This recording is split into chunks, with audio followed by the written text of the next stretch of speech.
Drama serial रहमत जिसकी upcoming episode तो बहुत इंटरेस्टिंग है। जैसा कि हमने आपसे कहा था कि दोनों की मुलाकात तो अब हो ही जानी चाहिए यार। बहुत टाइम गुजर चुका था कि हीरो हीरोइन के आपस में मुलाकात ही नहीं हुई, तो ड्रामा देखने का मज़ा नहीं आ रहा था। और हमने ये भी कहा था कि इनकी मुलाकात एक बिजनेस मीटिंग पर होनी चाहिए। तो फिर ऐसा ही हुआ, दोनों एक दूसरे को देखकर दंग रह गए। अब यहाँ पर बारी को लगता था परिशे जॉब छोड़ चुकी है, अब जॉब नहीं करती, लेकिन परिचय का इस तरह से बारी से सामना हुआ कि वो भी हक्की बक्की रह गई है। बिजनेस मीटिंग कवर करने के बाद परिचय तो यहाँ से जाने लगी, लेकिन बारी अपने सवालात के जवाब पूछे बगैर उसे कैसे जाने देगा। उसे अकेले में देखा तो फौरन उसके पास गया। हाँ, तो शादी का इरादा पोस्टपोन कर दिया क्या? क्या उस लड़के को भी धोखा देने का इरादा है? क्या उससे भी ज्यादा कोई अमीर मिल गया जो कि तुम जॉब पर आ गई? और मैंने तो सुना है कि यहाँ पर तुम्हें गाड़ी भी मिली है, काफी लेविश जगह पर हाथ मारा तुमने। तो ऐसे में परिचय कहने लगे, मेरी जिंदगी है, मैं डिसाइड करूंगी क्या करना है और क्या नहीं। आप इस तरह से मुझे ब्लेम नहीं कर सकते, इस तरह से बात नहीं कर सकते मुझसे। तो बारी तंजिया मुस्कुराहट मुस्कुराते हुए कहने लगा, हाँ जी, तुम्हारी जिंदगी है, किसी की जिंदगी के साथ खेलो, किसी के दिल को उजाड़ दो, क्या ही फर्क पड़ता है, तुम्हारी जिंदगी है, तुम ही फैसले करो कि ना। मेरे साथ जो तुमने किया, जहाँ पर मुझे ला खड़ा किया, उसके बाद तुम कितनी मुतमिन और आरामदाह जिंदगी गुजार रही हो, क्या तुम्हारा ज़मीर तुम्हें मलामत नहीं करता? परिशे अब काफ़ी ज़्यादा डिस्टर्ब हो चुकी है, घर आई आकर काफ़ी परेशान है कि बारी उससे कितना बदगुमान हो चुका है। बारी के ये अल्फाज उसके दिल को छलनी कर रहे हैं। दूसरी तरफ बारी बारी भी निहायत गुस्से के आलम में अपने ऑफिस चला गया और यहाँ पर काफ़ी गुस्से में बैठा थे कि अनाया मैडम आ गई अपनी बाहों का हार पहनाने के लिए।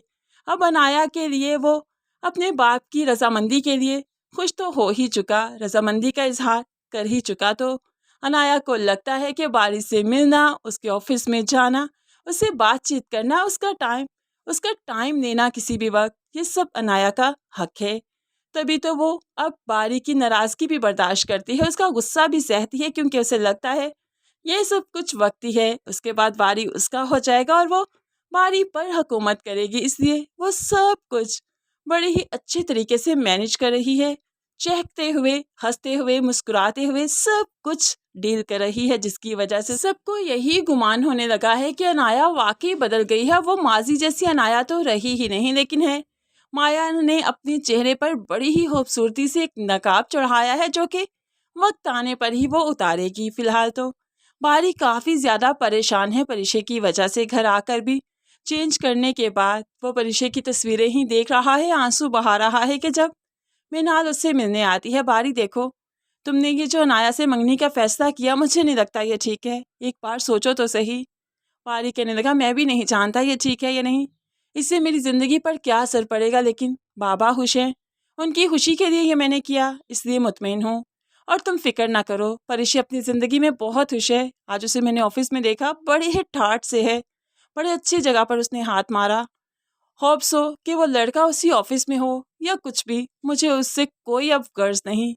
दूसरी तरफ परिशे बारी से जो बात करके आई है, बारी का अपने लिए रवैया देखा, काफ़ी परेशान है। अलीसे परिशे से मिलने आई तो वो सब कुछ अब परिशे अलीसे को बताती है और अलीसे उसे मशवरा देती है कि वो बारी भाई को शायान साहब की हकीकत बता दे, लेकिन परिशे उसको हकीकत नहीं बताएगी, क्योंकि इसी तरह से ही तो वो अच्छी बनेगी। लेकिन अलीसे इतनी अच्छी नहीं बनना चाहती। होप सो आगे चलकर बारी को हकीकत अलीसे ही बताएगी है। यहाँ पर रुमैसा बेगम को काफ़ी ज़्यादा उलझन हो रही है। वो अब आलिम साहिब को भड़काती भी हैं कि देखो ना, बच्चियों के घर बैठे बिठाए अच्छे रिश्ते कैसे आ सकते हैं, कोई ना कोई बात तो है, कहीं ना कहीं चक्कर तो चलता है इनका। लेकिन आलिम साहिब जो कि अब जुबैदा की सुनते हैं और बच्चियों को अपना मानते हैं, काशिफ की इस हरकत के बाद, उसके फेल हो जाने के बाद वो रुमैसा को ज़्यादा भाव नहीं देते, इसलिए वो रुमैसा की बात को सुनी अनसुनी करते हैं, जिस पर रुमैसा को काफ़ी गुस्सा आया। लेकिन अब वो हार नहीं मानेगी, परिशे का रिश्ता तो तुड़वा कर ही दम लेगी। तभी तो परिशे की होने वाली सास को फ़ोन करते हुए परिशे के खिलाफ करने लगी, ये लड़की ठीक नहीं है, जगह जगह पर चक्कर है, एक से भरकर एक मिलता है तो दूसरे को छोड़ देती है। आपने देखा नहीं कि ये खुश नहीं थी, आजकल आजकल इसे गाड़ी मिली है ऑफिस से, तो बस उसी चक्कर में ये उसी ऑफिस के किसी बॉस को ही अब फंसाएगी और उससे शादी करेगी, आपके बेटे को बाद में इनकार कर देगी। है यहाँ पर सास को काफी गुस्सा आया, जो कि अब परिचय के लिए इनकार ही करेगी। इतनी चाहत से रिश्ता लेकर आई थी और उसी तरह से ही नफरत से ठुकरा देगी परिचय को, जो कि परिचय के लिए बड़ा टॉर्चर होगा। लेकिन है, सबसे बड़ा टॉर्चर तो शायान साहब को मिलेगा, जब होप्सो वो अपनी भतीजी को ब्याह कर ले आए और उसके बाद तिगनी का नाच नचाएगी। जब बनाया इन्हें तो समझ आएगी कि अच्छे और बुरे की पहचान उन्हें आज तक करनी ना आई। होप्सो दोनों की शादी हो जाए। लेकिन फ्रेंड्स, आपको क्या लगता है, क्या क्या ये जुल्म बारी डिजर्व करता है? क्या उसे अनाया जैसा पार्टनर मिलना चाहिए, या उससे पहले ही उसे परिचय के बारे में सब कुछ मालूम पड़ जाना चाहिए? क्या कहते हैं आप इस बारे में? ज़रूर कमेंट्स में बताइएगा। मज़ीद वीडियोज़ के लिए चैनल को सब्सक्राइब कीजिए। अल्लाह हाफिज़।